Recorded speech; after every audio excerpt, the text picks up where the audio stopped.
says the game industry has everything backwards these days. The industry makes shit or greatness, and the fans react accordingly. It isn't the fault of fans or YouTube Twitch streamers if a game is shit. It's the industry itself. Yeah, People didn't want Gender Guard. Yeah. No, YouTubers didn't kill Gender Guard. Gender Guard killed itself.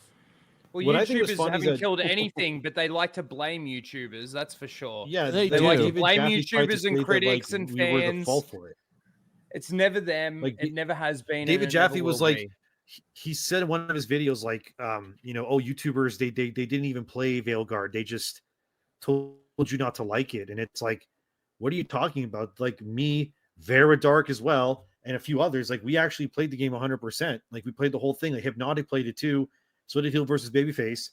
Like, we played the whole game, and then we talked about it, and then we just told you what was in the game. Like, it wasn't like I was going into that game telling you to hate it right away. Like, I gave it a genuine chance. I played it.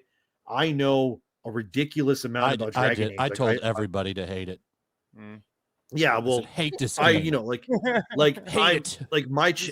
my channel literally began as a Mass Effect and Dragon Age lore channel, right? You know what I mean? Like, so I'm a massive BioWare fan. So, well, I guess previous BioWare fan now, but I, so I went in and I just told people what happened in the game. I told them, like, yeah, every single faction in the game is ran by a trans person or a woman of color of some kind. There's never a single place in that game where there's a straight white man as like a hero of some kind. Basically every white guy in the game is either a villain or he's a dumbass. Like, it's literally the whole game is like that. You know what I mean?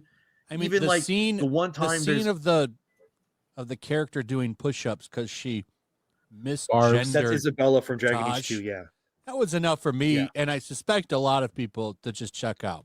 I don't think people that want to play a medieval fantasy game are looking to be lectured about pronouns and gender identity. That's not what people want. No, yeah. Nobody wants. No one that's playing a video game wants that. Yeah. They ruined it, especially because the place that Veilguard takes place in is called Tevinter.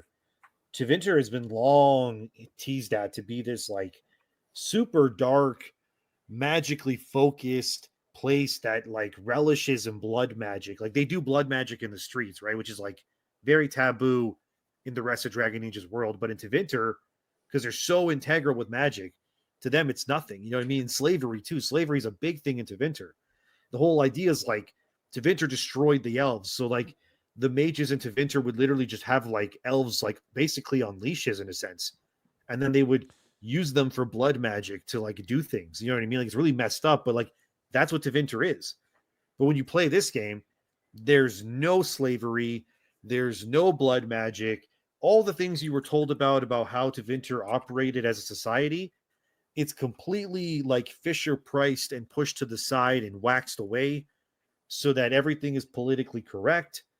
And, like, even the fact of, like, near the end of the game, little spoilers, but who gives a shit? When you basically get to pick, like, who shepherds the future of Tevinter, it's between Dorian, a gay mage, or Mayveris, who's a trans woman mage.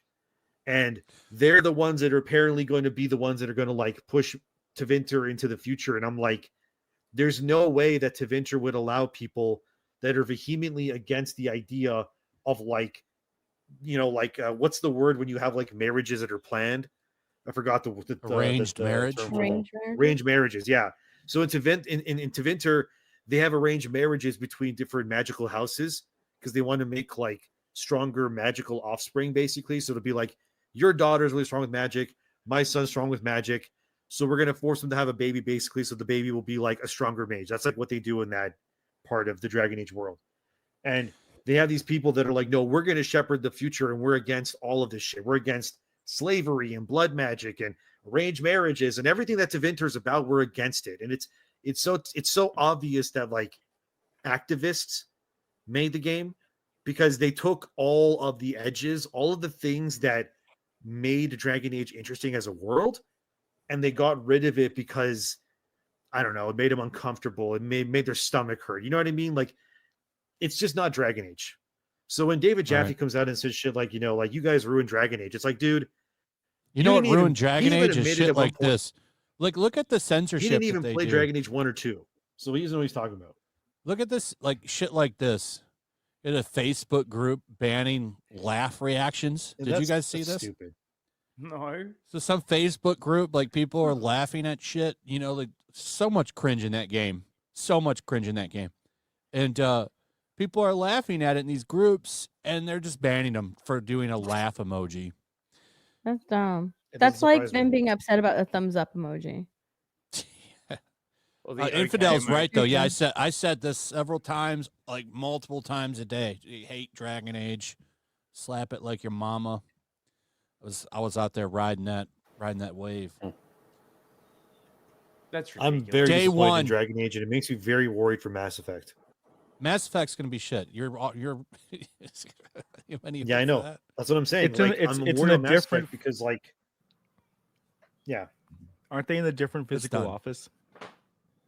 Not that it means it's a anything. different team technically, from what I was told, and I can't confirm this 100%, but what I was told basically when they were making Veilguard, allegedly, what I was told, the dialogue was actually much worse than it originally was, and they had to bring on writers from the Mass Effect team to the Dragon Age team to fix it. And most of the dialogue apparently they were fixing had to do with the main character Rook. So what's in the game is still not good, but apparently it was even worse. But the Mass Effect team, they've been in pre-production for God knows how long now, years at this point. So I wouldn't even be surprised if they're still in pre-production, to be honest with you. So by the time we see a Mass Effect, I guess 5 if you count Andromeda, it'll be, in my opinion, at best 3 years from now. But I think it's gonna be more like 4 or 5 years, to be honest with you, if BioWare even exists. But from what I'm told too, I had a little scoop that I didn't put in a video yet about Dragon Age, but basically what I was told is that EA doesn't care about the game anymore at all. They kind of wrote it off already. And from what I understand, Dragon Age is they wanted Dragon Age to be like the next Star Wars Jedi game for them, where they didn't really care much about those games sale wise.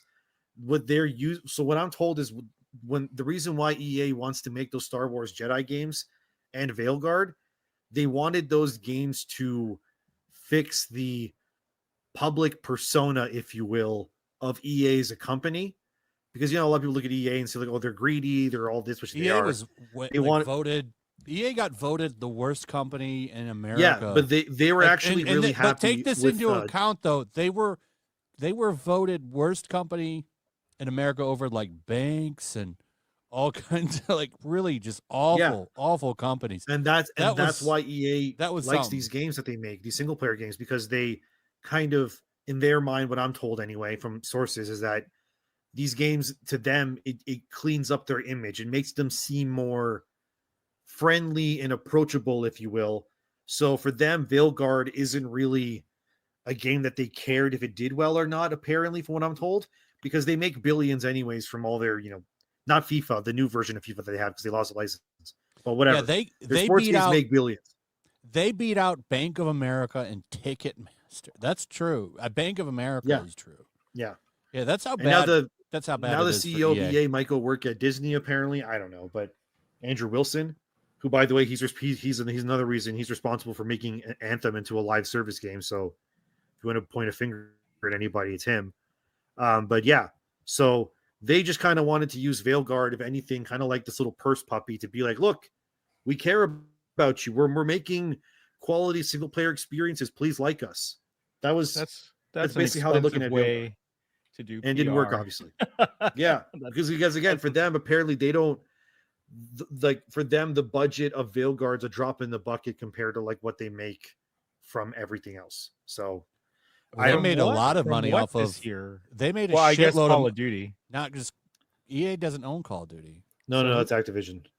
Yeah, right. EA made a shitload of money on college football for sure. College football had make all kinds of money on it. Yeah. Well, college football had millions of people that bought the Ultimate Edition. They played it early. Think about how much money they made just on that. Their next Battlefield game is being shepherded by Vince Zampella, He's the guy that created Call of Duty 4 Modern Warfare, left and then made Respawn Entertainment. Even money from that is a drop in the bucket compared to what they make on Madden. And no, you're right. They've got college football. I don't know how much they make on. Oh, they have FIFA Cup. Yeah. So those 3 games make them enough money to where everything's like, that's what I'm saying. Yeah, that's why they don't seem to care much that Veilguard underperformed. There are people that just play Madden. That's all they play. Yeah. That's it. And they buy it every year. And there's a large number of people. And it's the same with Call of Duty. Call of Duty, Madden, that's all some people play. FIFA. That's it. FIFA's the same. FIFA's one too. Like, that's it. This is where I got to disagree. I mean, look, I've been in these boardrooms, right? And sooner or later, you can't just have these projects that cost 400 million, even 250 million, 300 million. No matter how much money you're making, business guys are looking at that and saying, that's money that's not in my pocket. That's money that could have earned a return. Okay. So the PR thing, the vanity project, that this is just a reputation thing, that only goes so far. And they're running up a tab here that's getting higher and higher. And maybe the CEO is going to jump, and then it's not his problem anymore, but somebody's going to be left holding the bag. And this stuff does get held accountable at the board level. They're looking at that going, we could have put this money into the S&P 500 and made a lot more with a lot less risk. Vanity projects do exist, but ultimately after a time, it's time to pay the tab. Yeah, but that's just what I'm told from this source that I have, that basically EA's already like moved on from the game. They see it as like a loss at this point. I believe that because they apparently cut marketing. You said they pulled back. Yeah. They pulled back marketing because they knew they're not going to send good money after bad, right? Like if they know that it's not going to do well, they're not going to dump another 50 to 80 million into marketing. So that makes sense to me, and that that's part of that not throwing money around thing. I think that it's just at the top, every million counts. It doesn't matter if you're raking in $1 billion. These people want their money. Well, the thing too is, like, you talk about the CEOs or whatever of these companies, or the people at the top that will either just like walk out, like, and somebody's left holding the bag. That's the whole point, is like it won't change anything. Like, I could see that. They've actually employed, and it's kind of, you could argue the same thing with like Disney or even Lucasfilm. Like it's been infiltrated so much by these people that it's not just a matter of the leadership getting out of the way. You need leadership put in, like good leadership put in, but certainly you need to filter out those, DEI hires, basically, so to speak. To actually start making good products again, good games, good movies, good shows.